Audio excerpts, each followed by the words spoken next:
This man right here is Ibn Battuta, and he's said to be the greatest traveler of the medieval world. He was a Muslim scholar and explorer who was born on February 24, 1304 in Tangier, Morocco. During his journeys, he ended up writing the Rila. This was his travel log for whenever he encountered something important. He would write down the information like major adversities, different government styles, trading, architecture, and much more. His journeys began in 1325 when he was about 21 years old. Here's a map of where he traveled. The highlighted parts are the different routes he took.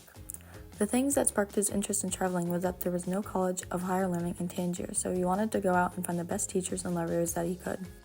These teachers and libraries were located in Alexandria, Cairo, and Damascus. He also wanted to take a pilgrimage to the Hajj in Mecca out of eagerness and devotion to his faith. Taking a pilgrimage would provide him with an opportunity of self-removal, so he set out all alone, riding out of Tangier on a donkey to find Mecca.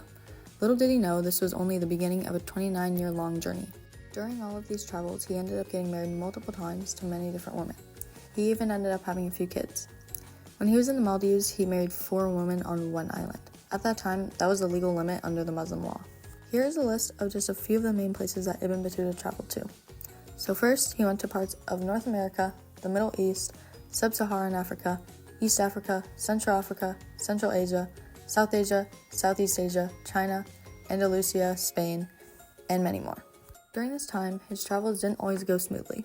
He had unfortunately faced many challenges along the way. For example, he got attacked by bandits while riding in a caravan trying to cross Central Asia and parts of the Middle East. This was a major setback because they took his goods and they threatened him as well. He also caught many illnesses like malaria and dysentery, but even when he was sick, he still tried to continue his travels. Weather was also a big problem when he was traveling in severe conditions, and he always didn't have a camel to ride on or ship to sail in, so he would have to travel for miles on foot along some of the toughest terrains. Later on, when he started his journey home, he heard of this new disease called the Black Death. This disease was spreading very, very quickly, so he tried his best to outrun it, which worked pretty well because he never caught it. But the bad thing was that every time he reached a city, they were already in the middle of an outbreak of this deadly disease. Once Ibn finally returned home, he soon learned that his mother had sadly passed away due to the Black Death just a few months before he arrived, so he set off to visit her grave. In total, Ibn Battuta ended up traveling over 3 continents, and he covered more than 75,000 miles in these 29 years of traveling. He ended up dying at about 64 to 65 years old. Although it isn't confirmed, he most likely died from natural causes, and his tomb is located in Tangier, Morocco.